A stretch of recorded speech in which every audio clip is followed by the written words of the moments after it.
Ghostbusters Frozen Empire is set 3 years after the events of 2021's Ghostbusters Afterlife. The veteran Ghostbusters must join forces with their new recruits to save the world from a death-chilling god in New York City, who seeks to build a spectral army. This review, like all my reviews, unless stated otherwise, is spoiler-free. First off, the title Frozen Empire, I think, is really bad. It just sounds bad, and it doesn't sound like something that evokes Ghostbusters to me. Like, Afterlife was a cool title. I really liked Ghostbusters Afterlife. Most of the new characters were charming, particularly McKenna Grace and Paul Rudd's characters. They continue to be likable here, but this film just has too many characters to juggle. Dan Aykroyd is promoted to a larger role here, and he eats it up. It's fun to see, but he's mainly just relegated to exposition dumps.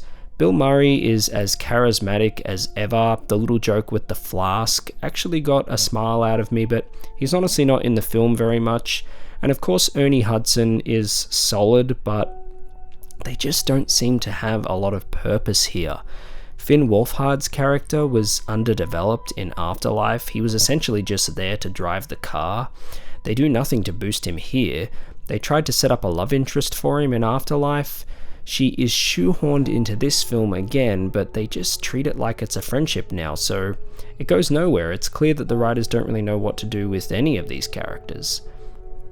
The Firemaster character was a neat idea, but he was insufferable. They really tried to make him funny, and it just didn't work. With the exception of lines like "busting makes me feel good" and "I've got a ghost to bust," this film was really lacking the cheesy, crude fun of the original. When the film opened, I thought that we may be in for something really fun. There's like an opening sequence with them all in the car, and maybe it's just because Paul Rudd and McKenna Grace have a lot of charisma that they're able to bring a bit of life, no pun intended, to the screen. It's just all downhill from there, pretty much. The comedy wasn't edgy enough. Most of the jokes honestly garnered silence from my audience, which is kind of sad. The original film was a lot less family-friendly than people remember, and I miss that. I am in no way some kind of die-hard Ghostbusters fan or anything. I don't even really care for the original all that much, but still, I appreciate how tightly made it is and how interesting its concepts are. The world building is fairly good here.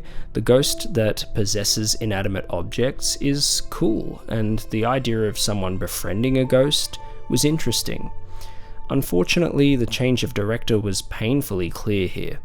The first two acts are slow and boring, lacking energy and entertainment value.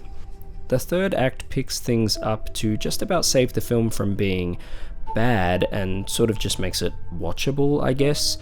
This film doesn't feel like it has any real horror elements, and the original honestly did. I think some people forget. The original feels like it could actually be a proper horror film if you removed the comedy, but this really doesn't feel like that at all. In the end, the film is just simply okay. There are certainly unnecessary nods to the original, like, do we really need Slimer for the upteenth time? But this is not a nostalgia fest like some would make out, so I appreciated that, I guess.